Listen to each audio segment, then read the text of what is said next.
Hello, and welcome back to Purdue Channel. In today's video, we're going to learn how to add a stock counter to your website. A stock counter is really useful because it creates a sense of scarcity that pushes customers to make a purchase before the product runs out. It also shows how high the demand is for the product and exactly how many items are still available in your store. Before we get started, don't forget to subscribe to the Purdue Channel for hundreds of useful tutorials. Hit the like button below and turn on the notification bell so you never miss an update.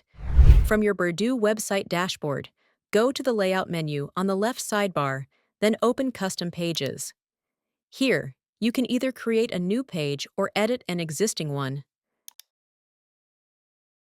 Add a new section and select Stock Counter. By default, this is how the stock counter looks. You have two options here. The first one is Product Stock, which syncs directly with your actual product inventory. Just select which product you want to display. You can also set a maximum stock value, and the higher this number is, the shorter the progress bar will look, making the product appear more scarce. The second option is Custom Stock, where you can input the numbers manually.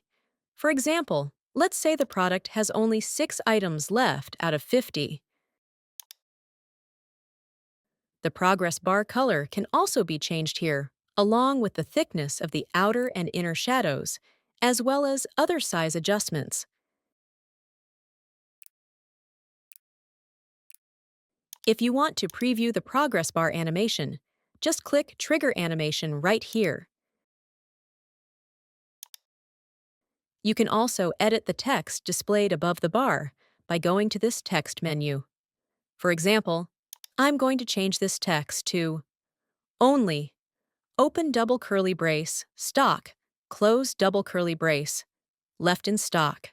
Always make sure to include the stock variable, written inside double curly braces, because this is what displays the actual stock number, whether it comes from the product inventory or from the custom value you entered.